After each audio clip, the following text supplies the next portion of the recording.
আল্লাহ সুবহানাহু ওয়া তাআলার কাছে দোয়া করছে আমরা যাতে দুনিয়ার বুকে সামান্য কষ্ট সহ্য করেও যাতে আমরা জান্নাতের জন্য যাতে আমরা যোগ্য হই, সেই চেষ্টা যাতে আমরা করতে পারি। দুনিয়ার যে সামান্য কষ্ট, এটা কোনো কষ্ট হবে না, যখন জান্নাতে যেতে পারবেন এই কষ্ট সাথে সাথে ভুলে যাবেন। আল্লাহ সুবহানাহু ওয়া তাআলা তাই দুনিয়ার বুকে সবচেয়ে কষ্ট পাইছে যে ব্যক্তিটা, সবচেয়ে কষ্টে মুসিবত জ্বালা যন্ত্রণায় এবং সবচেয়ে দারিদ্রতায় ছিল যেই ব্যক্তিটা, তাকে একটু জান্নাতে একটা চুবান দেবে আখিরাতের সময়।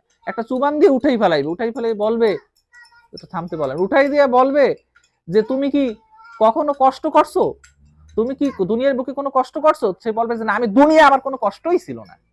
অথচ সে কিন্তু দুনিয়া সবচেয়ে বেশি কষ্ট করছে। জান্নাতের একটু হাওয়া, একটু টাচ গায়ে লাগছে, এতেই বলবে যে না, আমার দুনিয়া সকল কষ্ট সে মুহূর্তে ভুলে যাবে, মুহূর্তে ভুলে যাবে।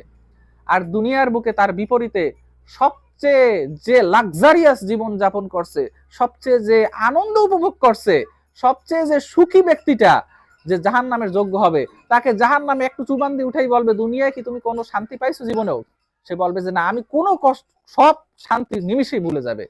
সব একটু কষ্ট, যখন কষ্ট পান তখন শান্তির কথা মনে আসে। অনেক দেখা যাচ্ছে দুনিয়ার বুকে দেখা যাচ্ছে হঠাৎ করে কারো বড় একটা মুসিবত আসছে পড়লো, তখন সে মনে করে যে আমি সবচেয়ে দুঃখী, আমার সন্তান মারা গেল, আমার এইটা হইলো, আমার একটা হাত ভাঙ্গে গেল, আমি মনে হয় সবচেয়ে, আমার দুনিয়ায় কোনো জীবনে আমি কোনো শান্তি, এইরকম একটা তার মেন্টালিটি হবে।